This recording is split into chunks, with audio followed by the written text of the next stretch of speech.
The woman stood at the creek's edge, hands bound behind her back, staring at the muddy water like it might offer salvation. Blood traced a line from the cut above her eyebrow down to her jaw. She was tall, taller than any woman Garrett Cole had seen, broad-shouldered and built like she'd been carved from oak.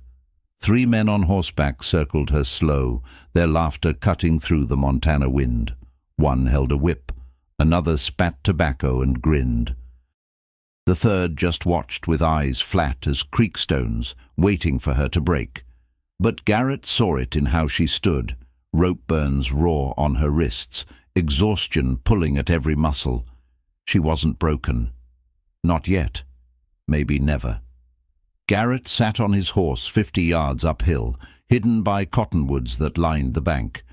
He'd come down from his property to check the water levels, see if spring runoff had damaged his irrigation ditches. Instead, he'd found this. A woman being tormented by 3 men who looked like they'd crawled out of hell's back door. He recognized one, Dutch Keller, a ranch hand who'd worked briefly for the Whitmore spread before getting fired for stealing. The other 2 were strangers, but their type was familiar. Drifters. Men who took what they wanted and left ruins behind. The woman stumbled when Dutch yanked her forward by the rope. She didn't cry out, didn't beg. Just found her footing and stood there, breathing hard through her nose. Dutch circled her again, the whip uncoiling like a snake testing air. "You're too damn big to be any use," Dutch said, his voice carrying across water. "Can't fit you in a wagon. Can't sell you to a house in town. What the hell are we supposed to do with you?" The woman said nothing. Her silence seemed to make him angrier. He raised the whip. Garrett's hand moved to the Winchester across his saddle. His jaw tightened. He'd spent 3 years trying to mind his own business, trying to build something quiet on land that had seen too much blood already. He'd buried his wife and daughter in this soil. Sworn to himself he was done with violence, done with other people's wars. But there were lines a man couldn't ignore. Not if he wanted to live with himself after. The whip cracked. The woman flinched, but didn't fall. A red line appeared across her shoulder, visible through her torn shirt. Dutch laughed and wound up for another strike. Garrett squeezed his horse forward, breaking through the tree line. The sound of hooves on stone made all 3 men turn. Dutch's hand froze mid-swing. The cold-eyed one reached for his revolver but didn't draw. Not yet. "That's close enough," the cold-eyed man said. His voice was flat, the kind that belonged to someone who'd killed before and would do it again without losing sleep. Garrett stopped his horse 10 feet away. He kept the Winchester loose in his grip, not aiming but not setting it down either. His eyes moved from man to man. Then he looked at the woman. She stared back with dark eyes that held no hope, no expectation of rescue, just weary curiosity, watching to see what kind of man he was. "You boys got business here?" Garrett asked. His voice was quiet but carried weight. "Private business," Dutch said, recovering his swagger. He gestured at the woman with his whip. "Found her wandering 3 days back. She's ours now." "She got a name?" "Hell if I know. She don't talk much." Garrett's eyes never left the woman. "That true? You don't talk?" For a long moment she said nothing. Then, slowly, she spoke. Her voice was hoarse, damaged from lack of water, but clear and steady. "My name is Kaya." The sound of her own name seemed to surprise her, like she hadn't spoken it aloud in a very long time. Dutch's face darkened. He raised the whip again. "Nobody told you to speak." The crack of Garrett's Winchester cut him off. The bullet kicked up dirt 3 inches from Dutch's boot. All 3 men froze. The cold-eyed one's hand was on his revolver now, fingers curled around the grip, but not drawing. The mathematics of the situation were clear. Garrett had the rifle already aimed. By the time any of them cleared leather, at least one would be dead, maybe two. "I think your business here is finished," Garrett said. Dutch's face went red. "You got no right. I got every right. This is my land you're standing on. Creek runs through my property for half a mile either direction. That makes this my business." It was a lie. The creek was open range, but the lie was delivered with such flat certainty that doubt flickered across Dutch's face. The cold-eyed man studied Garrett for a long moment, weighing odds. Then he nodded once. "Let's go," he said to the others. Dutch sputtered. "We spent 3 days. I said let's go." The cold-eyed man turned his horse and started riding north. The third man followed immediately. Dutch hesitated, knuckles white around the whip handle. Then he spat in Kaya's direction and yanked his horse around, kicking it hard to catch up. Garrett watched until they disappeared over the ridge. Only then did he lower the Winchester. Only then did he let out the breath he'd been holding. Kaya stood motionless, hands still bound, blood still trickling from the cut above her eye. She watched Garrett with that same careful, measuring gaze, not grateful, not relieved, just watching, waiting to see what he would do next. Garrett dismounted slowly, keeping his movements deliberate. He pulled his knife from his belt and approached her. She didn't flinch when he moved behind her to cut the ropes. The bindings fell away, revealing deep purple bruises circling both wrists. She brought her hands forward slowly, flexing her fingers as circulation returned. "You hurt anywhere else?" Garrett asked. She touched the cut on her forehead, then looked at the blood on her fingertips. "Nothing that won't heal." Her voice was stronger now. It held an accent he couldn't place, something that suggested she'd learned English from multiple sources, piecing together words from different teachers. "You got somewhere to go?" She looked at him for a long moment, then shook her head once. Garrett sighed. He'd known that was coming. Known it the moment he'd fired that warning shot. "My ranch is 2 miles west. Got water, food, and a barn if you need a place to rest." "Why?" The question was direct, unadorned. No gratitude, no false modesty, just a request for explanation. "Because those men will come back," Garrett said. "Maybe not today, maybe not tomorrow, but they'll come back, and they'll be angrier. You need time to heal, time to figure out your next move." Kaya studied him, her dark eyes moving across his face like she was reading a map, looking for lies, for hidden intentions, for the catch that always came with offers of help. Garrett met her gaze steadily. He had nothing to hide. Finally, Kaya nodded. 2 miles west." 2 miles west, Garrett confirmed. He mounted his horse and extended his hand down. She looked at it for a moment, then gripped his forearm. Her hands were enormous, her grip like iron. Garrett pulled, and despite her size, she swung up behind him with surprising grace. The horse shifted under the added weight, but held steady. They rode in silence. The grasslands stretched out around them, endless and golden in afternoon light. Garrett could feel the tension in Kaya's posture, the way she held herself rigid, maintaining distance even though they shared the same saddle. "Those men," Kaya said suddenly, "they'll come for you now." "Probably. You should have left me." Garrett didn't answer immediately. He guided the horse around a cluster of rocks, then up a gentle slope. "I tried the mind-my-own-business approach for a while," he said finally. "Turns out I'm not very good at it. Most men who help strangers regret it. Most men do a lot of things they regret." They crested the hill, and Garrett's ranch came into view. It wasn't much. A small cabin, a barn that leaned slightly, a corral with 6 horses, and fields he'd been trying to coax into productivity for 3 years. But it was his. Every board, every fence post represented work and time and stubborn refusal to give up. Kaya's posture shifted slightly as she took in the property. "You live alone?" "Yeah." "No wife, no children?" The question landed like a fist. Garrett's jaw tightened. "Had both once, don't anymore." Kaya said nothing, but he felt her nod against his back. A small acknowledgement of shared loss. She understood. If you're enjoying this story and want more tales from the frontier, subscribe to our channel. Drop a comment letting us know where you're watching from. It helps us bring you these stories.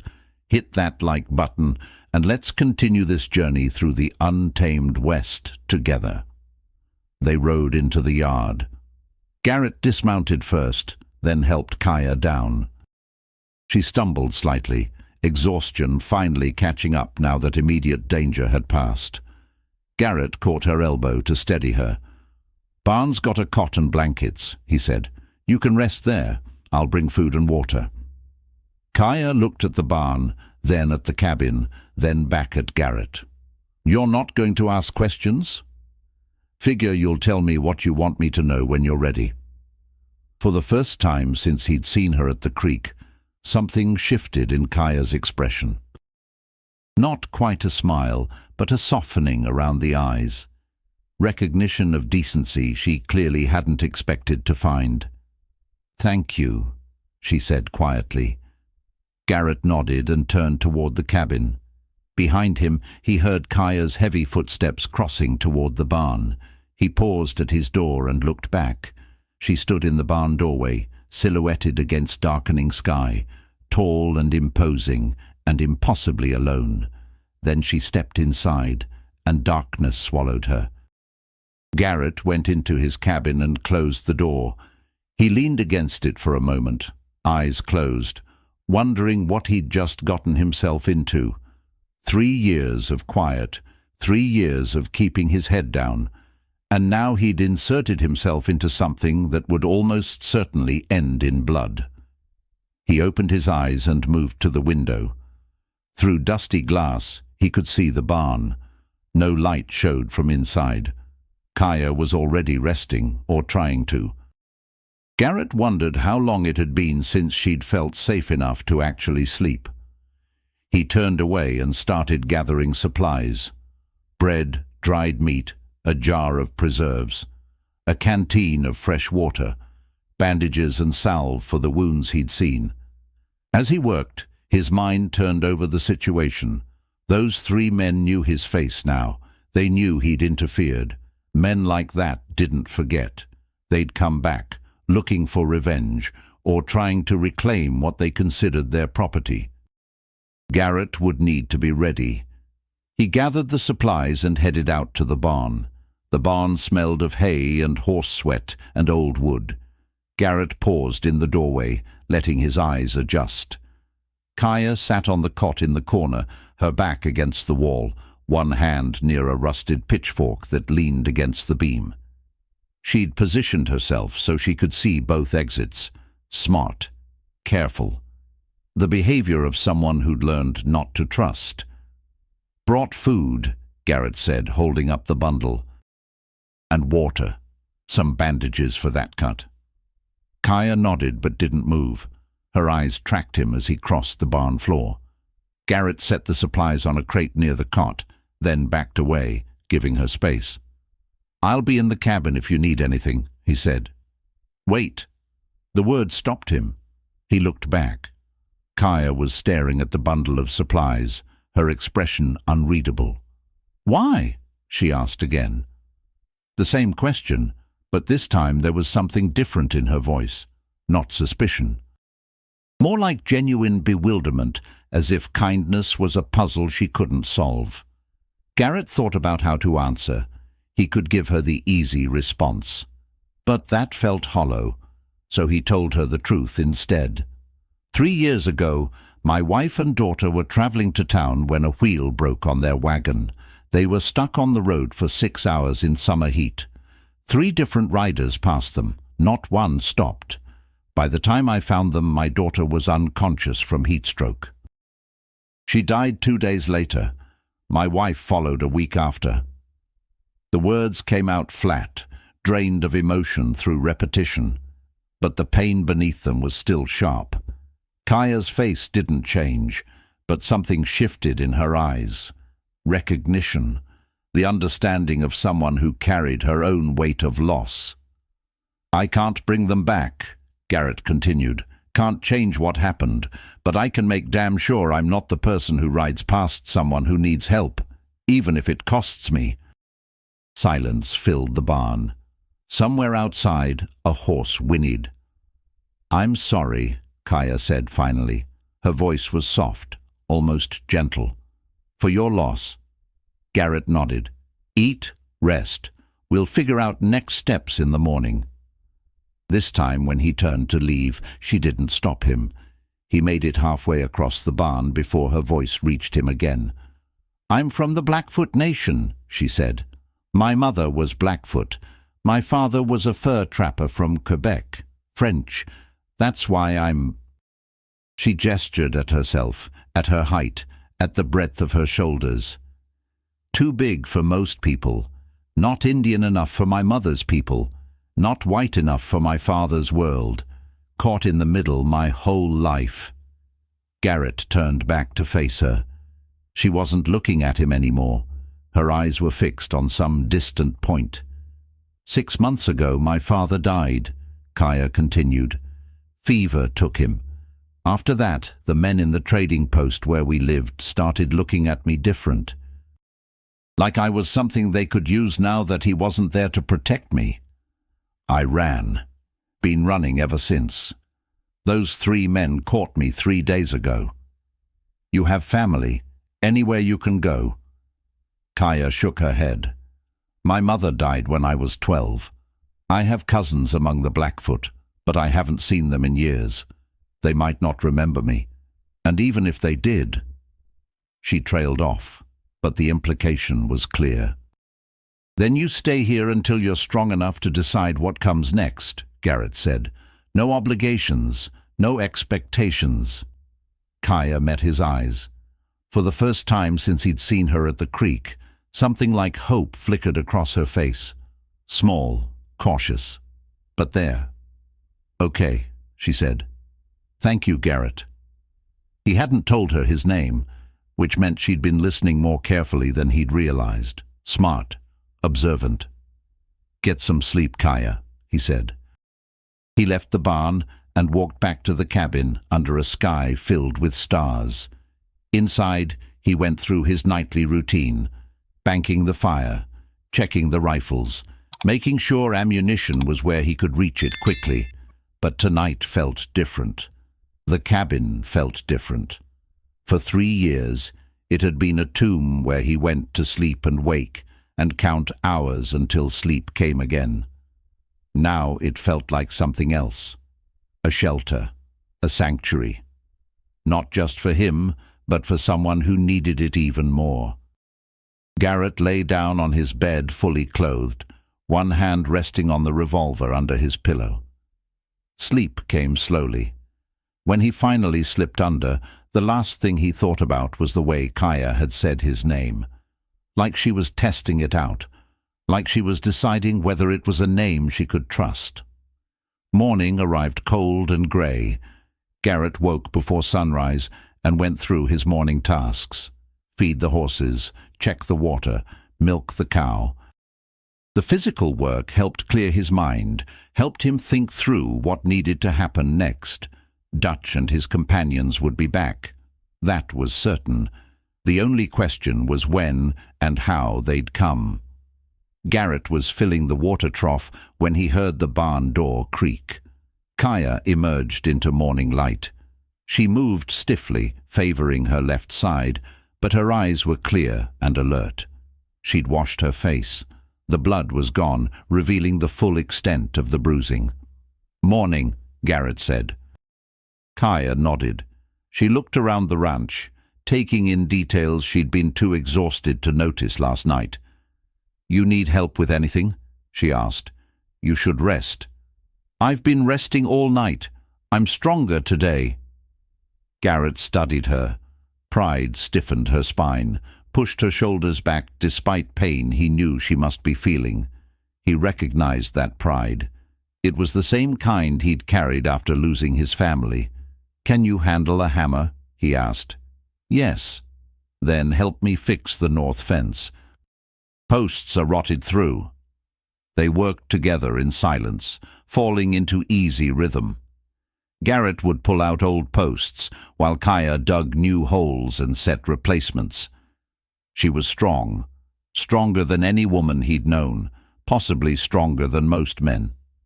When she swung the sledgehammer to drive posts into hard Montana soil, each strike was solid and true. By mid-morning, they'd replaced 8 posts and restrung 20 feet of wire. The sun finally broke through clouds, warming the air. Kaya worked in her torn shirt, seemingly unbothered by cold. "You learn this from your father?" Garrett asked. "Some. He taught me how to trap, how to trade, how to read. The physical work I learned from my mother's people. In the Blackfoot camps, everyone works. Women build the lodges, process the hides, carry everything when camp moves. You get strong, or you don't survive." "Your mother teach you to fight?" Kaya's hands stilled. "Why do you ask?" "Because you didn't fight back at the creek. 3 men, and you didn't even try. Would you have fought if you knew it meant dying faster?" The question hung in the air. Garrett thought about it. Finally, he nodded. "Fair point. My mother did teach me to fight, but she also taught me when fighting was pointless. Those 3 men, if I'd fought, they would have beaten me unconscious and done whatever they wanted anyway. This way, I stayed aware, stayed ready for an opportunity. Until I showed up." "Until you showed up," she agreed. They worked in silence. The fence line gradually took shape, straight and solid. Garrett found himself studying Kaya when she wasn't looking. The way she moved, economical and purposeful. The way she scanned the horizon every few minutes, never fully relaxing. "They're coming," Kaya said suddenly. Garrett's head snapped up. He followed her gaze to the eastern ridge. 3 riders, dark shapes against grey sky. "Get back to the barn," Garrett said quietly. "There's a rifle under the cot. If shooting starts, use it. I can fight. I know, but right now I need you to be smart instead of brave. If they see you, they'll try to use you against me. Stay hidden." Kaya hesitated, pride warring with pragmatism. Then she nodded and started walking toward the barn. Garrett turned to face the approaching riders, his heart hammering. The 3 men reined in their horses 30 yards from the cabin. Dutch was in the lead. The cold-eyed man flanked him. The third hung back, nervous. "Morning, Cole," Dutch called out. "Come to have a conversation." "Funny. Yesterday you were on my land without permission. Today you're back. Yesterday was a misunderstanding. Today we're here to make things right." "How's that?" Dutch grinned. "You let us take what's ours, and we forget about that warning shot. Everyone goes their separate ways." Garrett's hand moved toward the cabin door. "Nothing here belongs to you. That Indian woman does. Kaya's not property. She's a person. And she's under my protection now." The cold-eyed man spoke for the first time. "Protection's expensive, Cole. Costs blood sometimes. You sure you want to pay that price for some half-breed you don't even know?" "Already paid it when I cut her loose," Garrett said. "Question is whether you're ready to pay the price of trying to take her back." Dutch glanced at the cold-eyed man, looking for direction. The cold-eyed man studied Garrett, calculating. "We got 3 guns to your 1, Dutch said. "And you ain't even armed." Garrett smiled, but there was no warmth in it. "That's where you're wrong. I'm always armed, and even if I wasn't, you'd still have a problem." "What problem?" "The one watching you from the barn loft with a Winchester aimed at your back." All 3 men turned. Garrett used the distraction to grab his rifle from inside the cabin. By the time they turned back, he had the Winchester up and ready. "Now we're having a real conversation," Garrett said. Here's how it goes. You three ride out right now today and you don't come back. Ever. You forget about Kaya. You forget about me. And if we don't? The cold-eyed man asked. Then we find out if you're fast enough to draw before I pull this trigger. And even if you are, you still have to deal with whoever's in that loft. The bluff was working. He could see doubt in Dutch's face, nervousness in the third man. The cold-eyed man was harder to read. He sat perfectly still. For a long moment, nobody moved. This isn't over, the cold-eyed man said finally. You made a choice today, Cole. You chose wrong. He turned his horse and started riding away. The third man followed. Dutch hesitated, fury twisting his face. Then he spat in Garrett's direction and wheeled his horse around. Garrett kept the rifle up until all three disappeared over the ridge. Only then did he lower it, hands trembling from adrenaline. Kaya stood in the barn doorway, the Winchester clutched in her hands. She'd been ready to shoot if it came to that. "Thank you," Garrett called out, "for backing me up." "You were bluffing," Kaya said. "Part of it. But you were real enough. That's what mattered." She walked toward him. When she reached him, she held out the rifle. Garrett took it, their fingers brushing. "They'll come back," Kaya said. "That one with the cold eyes. He's a killer. I know." "So what do we do?" Garrett looked at her, at the determination in her eyes, the set of her jaw. And he realized something. He'd started this thinking he was saving her, but maybe she was saving him too, saving him from empty years of just existing. "We get ready," he said. "We turn this place into a fortress, and when they come, we make sure they regret it." Kaya nodded. "Good. Let's get to work."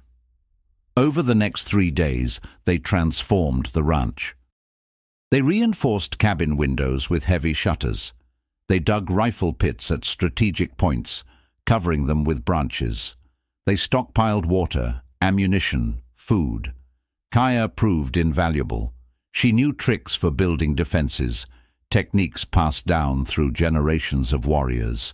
She showed him how to create tripwires that would make noise if disturbed.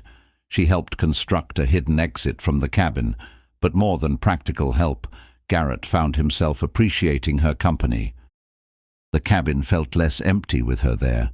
They talked while they worked. Not constantly, but enough. She told him about growing up between two worlds. He told her about Sarah and Emma, about the life they'd built before misfortune tore it apart. "You still love them," Kaya observed one evening as they sat on the porch, watching sun set over mountains. "Every day," Garrett admitted. "That's good. Love shouldn't die just because people do." "You ever been in love?" Kaya was quiet for a long time. "Once. A young man from my mother's people. He was kind to me. His family forbade it, said I would bring shame to their bloodline. He obeyed them." She shrugged. "That was a long time ago." "His loss." She looked at him, surprise flickering across her face. "You mean that?" "Yeah, I do." Something shifted between them, a barrier falling away.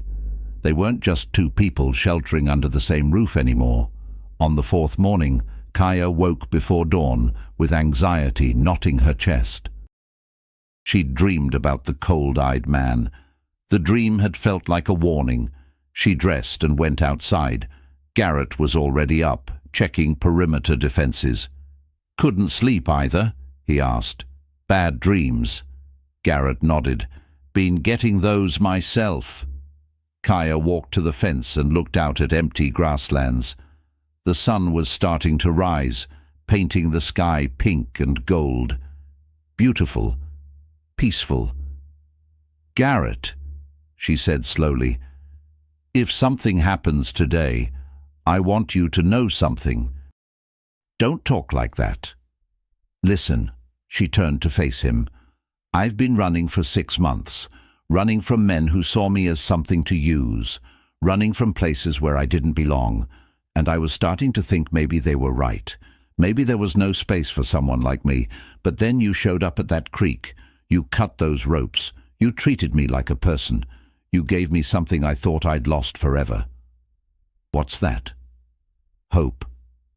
The word hung between them. Garrett felt something crack open in his chest. Kaya, He never finished, because that's when they heard the gunshot. It came from the east, a single sharp crack, then another, then a volley. Garrett spun toward the sound. In the distance, maybe half a mile away, he could see smoke rising. "That's the Morrison place," he said. "My neighbors." "They're creating a distraction," Kaya said, "drawing you away. Or they're actually attacking the Morrisons. Old man Morrison has 3 kids." More gunshots, screams. "Go," Kaya said. "I can defend this place." "Kaya, go!" She grabbed the Winchester. "I'll be fine. But those children don't have anything. Go help them. I'll be here when you get back." Garrett looked at her, at this impossible woman who'd walked into his life days ago and somehow become the most important thing in it. Then he nodded, grabbed his rifle, and ran for his horse. He rode hard toward the Morrison ranch, heart pounding. The gunfire was constant now. He crested the rise overlooking the Morrison property and pulled his horse to a stop, blood running cold. The ranch was empty. Smoke rose from strategically set fires. A phonograph sat on the porch, playing a recording of gunshots and screams. The whole thing was a setup. Garrett yanked his horse around and spurred it into full gallop. 2 miles back, 2 miles with terrible certainty growing that he'd been played. They'd wanted him gone, wanted Kaya alone. His ranch came into view. Smoke. Real smoke this time, rising from his barn. And in the yard, 3 horses. 3 men. Garrett didn't slow down. He charged down the slope at full speed. One of the men turned and shouted. "Dutch!" He was holding a torch. "Cole!" Dutch yelled. "Come watch your savage burn!" Garrett fired from horseback. The shot went wild, but close enough to make Dutch dive for cover. He hit the ground running. The cold-eyed man stepped out from behind the cabin, revolver drawn. Time slowed. Garrett saw the man's finger tighten, saw the muzzle flash, felt the bullet burn past his shoulder. He rolled, came up with his rifle and fired. The shot caught the cold-eyed man in the chest, spinning him. He fell without a sound. Dutch was running toward the horses. The third man froze, hands raised, nerve broken. Garrett let them go, his attention fixed on the barn. Flames climbed the walls. "Kaya!" Garrett screamed. "Kaya!" No answer. He ran toward the barn, heat hitting like a wall. The main door was barred from outside. They'd trapped her. Garrett grabbed the beam and heaved. The beam came free, and he yanked the door open. Smoke poured out. Garrett pulled his bandana over his nose and plunged inside. "Kaya, where are you?" A cough. Weak, but there. Garrett followed the sound. He found her near the back wall, collapsed, the Winchester still in her hand. Blood soaked her shirt from a wound in her side. "Shot me," she gasped. "Through the wall." Garrett lifted her, ignoring his wounded shoulder. She was heavy, but adrenaline gave him strength. He carried her toward the door. The barn groaned around them, beams cracking. They burst out into open air seconds before the roof collapsed. Garrett carried Kaya away from the inferno, setting her down in the yard. Her face was grey with pain. Blood pumped from the bullet wound. "Stay with me," Garrett said, pressing his hand against the wound. "Don't you dare die on me now." Kaya's eyes fluttered. "Did we win?" "You're alive, that's a win." The cold-eyed one. "Dead. Good." She coughed, blood on her lips. "Garrett, save your strength. I'm going to patch you up." "No." Her hand gripped his arm. "Listen, in my coat pocket. Papers. My father's land deed. 40 acres near the Canadian border. It's mine. If I die—" "You're not dying." "If I die," she insisted, "it's yours. Build something there. Something good." "Build it yourself," Garrett said roughly. "Because you're not dying. I won't allow it." Kaya smiled, blood on her teeth. "You can't always get what you want, rancher. Watch me." Garrett worked through the night, fighting to keep Kaya alive. He cleaned the wound, dug out the bullet, stitched her with thread meant for saddles. She slipped in and out of consciousness.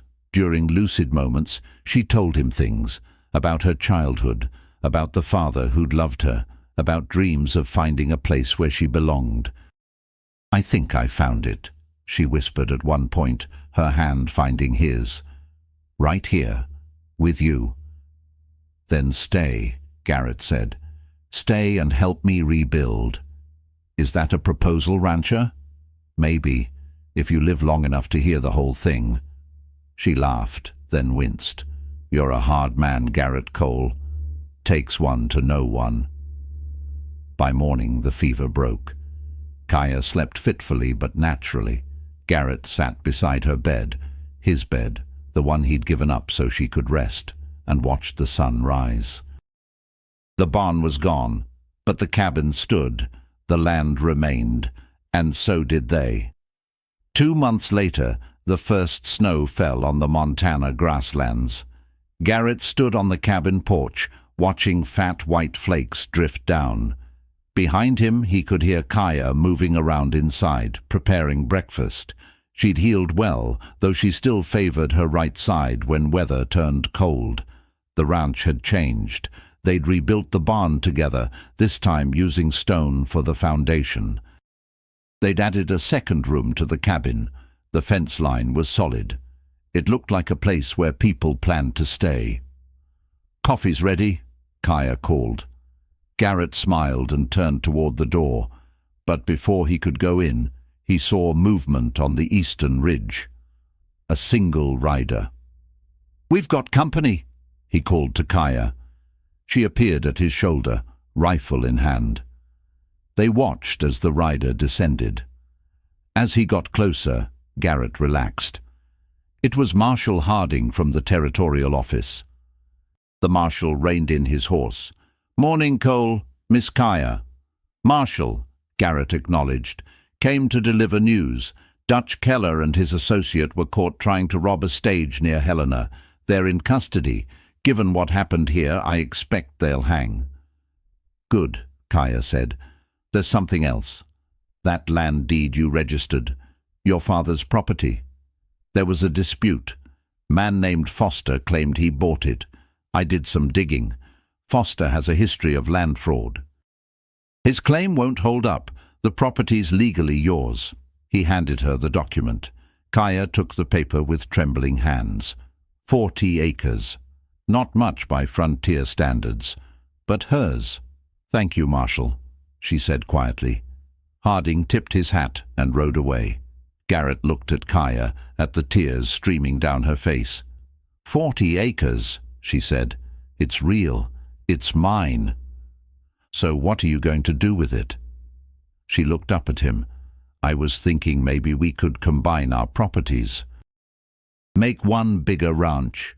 Would need 2 people to run something that size properly." "That's so. That's so." She stepped closer. "But it would have to be an equal partnership, both names on the deed. I won't be property, Garrett. Not ever again." "I wouldn't want you to be." He took her hand.